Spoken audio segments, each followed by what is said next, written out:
Graça e paz, amados e amadas, estamos hoje em Deuteronômio capítulo 22 e aqui nós vamos ver sobre a solidariedade junto ao próximo.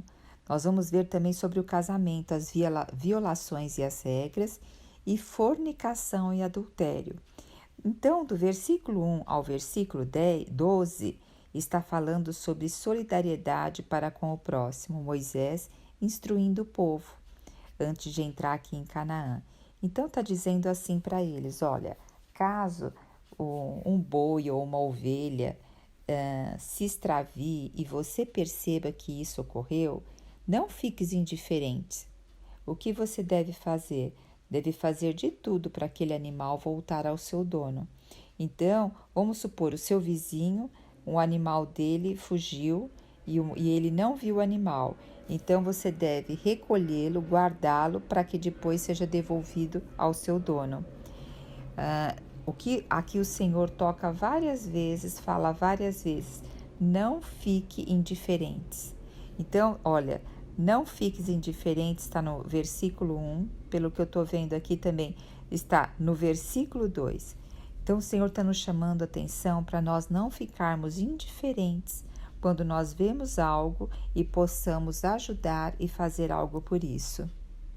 Veja, o versículo 4 diz assim: se vês um jumento ou um boi que pertence a outro irmão caído no caminho, não o ignores, ajuda-o, põe-o em pé novamente.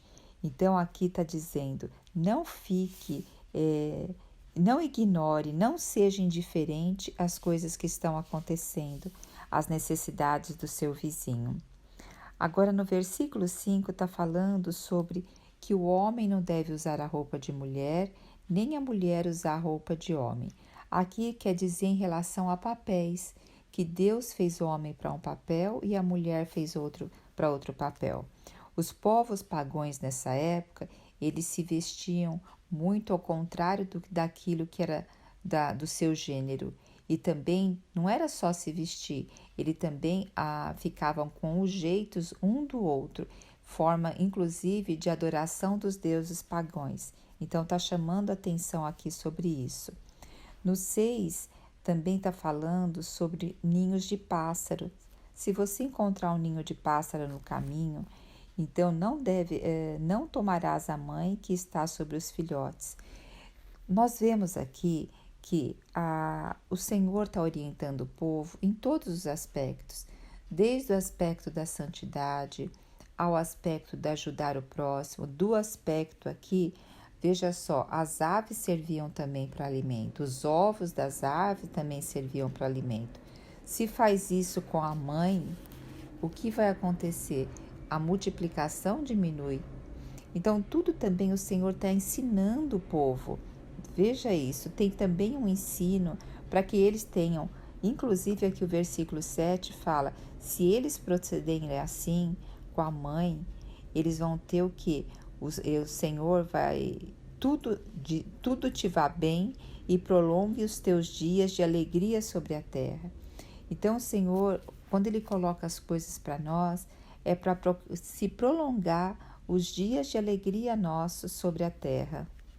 Olha o versículo 6, não, o versículo 8 que diz assim, olha, quando você construir uma casa, você faz um parapeito em volta do terraço, para que não traga sobre a tua casa a culpa pelo derramamento de sangue inocente, caso alguém caia do terraço.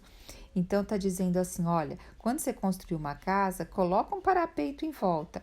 Hoje nós podemos dizer assim, olha, coloca grade na janela, coloca telinha na janela, veja os riscos que a sua casa tem de uma criança poder cair ou até de um adulto poder cair, para que a culpa de um inocente não caia sobre a sua casa. Olha que coisa séria. Lembra que nós temos aqui na palavra também ele falando sobre sobre atos assim que a pessoa comete, mas é inocente? Ela não comete porque ela deseja? Aqui também, mas o que está mostrando? Seja prudente. Então o Senhor está nos chamando a ser prudentes, tanto para com a nossa vida, para com a vida das outras pessoas. E interessante que ele também fala aqui no 9, para não semear duas sementes. Então, duas sementes nos faz lembrar da parte transgênica, né? Então, nos traz essa lembrança, mas não dá para ter certeza se está falando sobre isso, né? E olha que interessante também, no versículo 10 diz assim: para não submeter um boi e um jumento ao mesmo jugo para arar a terra. Porque eles colocavam uma canga, tipo uma madeira que prendia o pescoço do boi e do jumento. Então, eles tinham que puxar o arado. Na realidade, tinha que ser 2 bois ou 2 jumentos, porque as forças seriam ali diferentes, seriam prejudicado o animal, principalmente eu acredito que o jumento, né? Então o Senhor está dizendo: não submeta 2 animais ao mesmo jugo. Cada um tem a sua força, cada um foi feito para uma determinada coisa. E então nós devemos observar isso para com todas as coisas, né? Para com os animais, para com as pessoas. Muitas vezes nós temos uma habilidade X e nós achamos que as pessoas que estão conosco têm que ter a mesma habilidade, têm que ter a mesma forma de comportamento. E o Senhor deu características diferentes para cada um. E aqui também está falando sobre roupas. Olha que interessante, né? Até sobre roupas, dizendo que para não misturar numa mesma roupa um fio de lã e um fio de linho. Então, porque na hora de lavar eles vão ter um comportamento diferente, um vai encolher mais que o outro, e aqui não vai dar certo, né? Então, o Senhor, ele dá várias observações para o povo de Israel em todos os níveis, para que eles também saibam não somente a solidariedade para com o próximo, mas conduzir a sua própria vida no individual. A partir do versículo 13 até o versículo 21, vai falar sobre as violações às regras do casamento. Então, quando uma mulher casasse, ela teria que estar virgem, e eles teriam que ter uma prova dessa virgindade, que era o sangue da primeira relação, né? Caso isso não houvesse, o homem ele poderia o quê? Levantar a suspeita e acusar a sua esposa que ela não era virgem. Então, eles iam averiguar isso, ia verificar se era verdade. Caso não fosse verdade, esse homem deveria pagar uma multa de 100 peças de prata. E 100 peças de prata que seriam pagas ao pai da moça, seria o dobro do dote que ele deveria ter pago a ela, porque ele prejudicou a reputação da moça virgem e da família também, ao falar mal da família, né? E o tal homem não poderá divorciar-se da mulher e vai ter que viver com ela para sempre. Não é porque ele talvez não gostou, alguma coisa assim. Agora, se o que ele falou procede e for verdade, essa jovem ela seria apedrejada. Geralmente os apedrejamentos aconteciam na entrada da cidade, na porta da cidade. Mas aqui não, nesse caso ela seria apedrejada na porta da casa do seu pai. Isso simboliza que quem era responsável por ela era o pai e o pai não a conduziu corretamente. Então era como assim, a filha estava sendo punida e também era uma vergonha para a família não ter cuidado da moça. E a partir do versículo agora 22 até o final, nós vamos ver sobre a fornicação e o adultério. Então, logo no versículo 22 vai dizer: se um homem e uma mulher foi pego em flagrante adultério, os dois deverão ser apedrejados, os dois vão sofrer pena de morte. No versículo 23 nós temos falando: se um homem e uma mulher se encontraram, uma moça que estava prometida em casamento, e os dois mantiverem relações, os dois vão ser também mortos e apedrejados na porta da cidade. Agora, vamos supor, eles vão avaliar o seguinte: a jovem por não ter gritado por socorro na cidade, e o homem por haver seduzido e abusado a mulher do seu próximo. Então, vamos supor, essa moça está noiva, já prometida para outro homem, E aí ela é seduzida por um outro homem e se ela concordar, é sinal que ela não gritou, não resistiu. E se isso aconteceu na cidade, então ela vai ser morta. Agora, se isso aconteceu no campo e mesmo ela gritando, não sabe se ela gritou, mas se acontecer no campo, ela o quê? Não vai, ela vai ser absolvida. E só este homem maldoso, só o homem vai morrer, porque no campo não tinha como ela ser socorrida.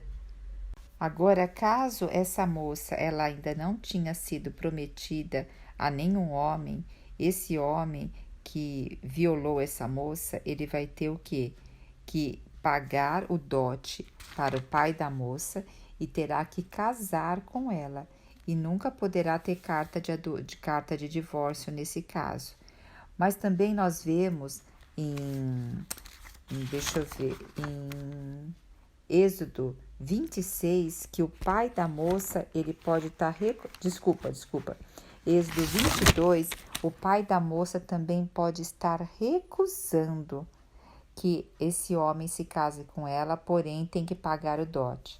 Então veja, aqui o Senhor está deixando todas as prescrições para que quando eles entrarem ali na terra prometida, eles não se corrompam com as leis que existem dos povos pagãos. Toda nação tem a sua Constituição e tem sua lei. E hoje, quando nós vamos lá para o Novo Testamento, ali em Mateus, começando ali, se não me engano, no capítulo 5, vem o Sermão da Montanha. E o que é o Sermão da Montanha?